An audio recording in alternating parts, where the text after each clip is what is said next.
के 12 बज रहे थे।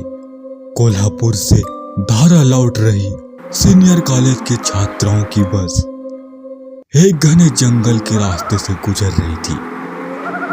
पूरे दिन की मस्ती के बाद सभी छात्र नींद में थे।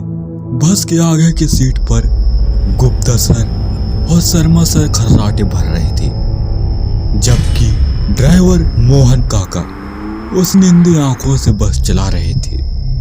उसके पास वाली सीट पर बस का परिचालक रामलाल बैठा था। तभी अचानक सड़क पर जंगली सुअरों का झुंड आ गया, जिससे मोहन काका ने बस रोक दी। कुछ देर बाद जब रास्ता साफ हुआ तो बस फिर चल पड़ी। बस के दूसरी लाइन में बैठा अजय, जो पढ़ाई में होशियार लेकिन हमेशा अकेले रहने वाला छात्र था, नींद से जाग गया। सर, टॉयलेट जाना है। गुप्ता सर ने आधी आंखें खोलकर बाहर देखा और बोला, थोड़ा सब्र कर लो बेटा, जंगल खत्म होते ही बस रुका दूंगा। अजय चुपचाप खिड़की से बाहर देखने लगा और जंगल खत्म होने का इंतजार करने लगा। कुछ देर बाद बस वीरान सड़क पर पहुंची तो उसने गुप्ता सर को जगा दिया। बस रुक गई। रामलाल टांचा लेकर नीचे उतरा। उसके पीछे अजय और उसका दोस्त रवि भी। दोनों अलग अलग झाड़ियों के पीछे चले गए। थोड़ी देर बाद अजय वापस आया, लेकिन रवि अब तक नहीं लौटा था। तभी झाड़ियों से एक जोरदार चीख सुनाई दिया। क्या हुआ? अजय और गुप्ता सर दौड़कर पहुंचे। रवि कांपते हुए बाहर आया। कुछ नहीं सर, पैर में कांटा चुभ गया था। सभी वापस बस में चढ़ गए, लेकिन तभी सड़क पर एक बाइक आकर रुकी। अरे भैया, यहाँ रात में सफर मत करो, चलावा लग जाएगा।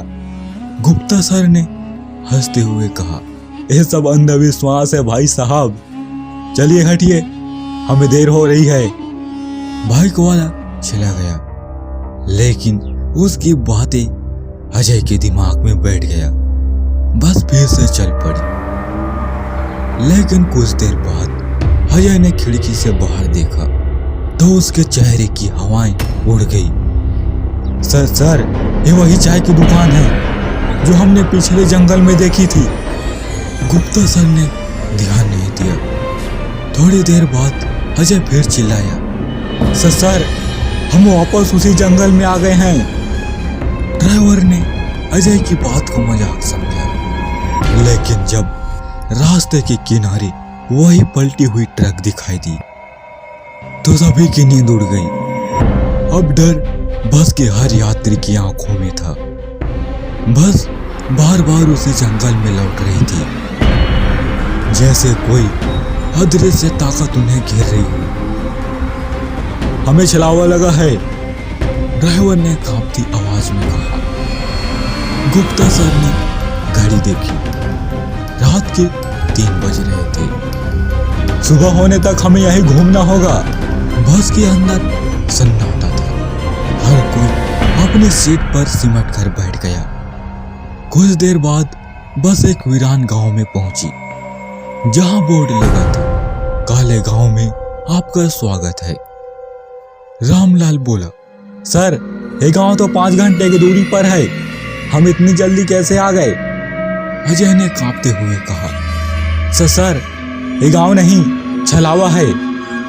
गुप्ता सर ने मोहन काका से गांव में रुकने को कहा।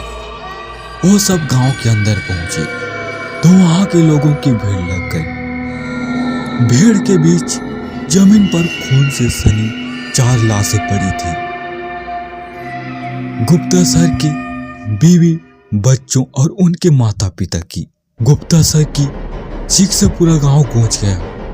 एक बूढ़े आदमी ने कहा, आपकी बीवी ने खुद अपने हाथों से सबको मार दिया और खुदकुशी कर ली। गुप्ता सर की आंखें फटी की फटी रह गई। अजय ने कांपती आवाज में कहा, सर, ये छलावे का खेल है, हमें यहाँ नहीं रुकना चाहिए। लेकिन तब तक बहुत देर हो चुकी थी।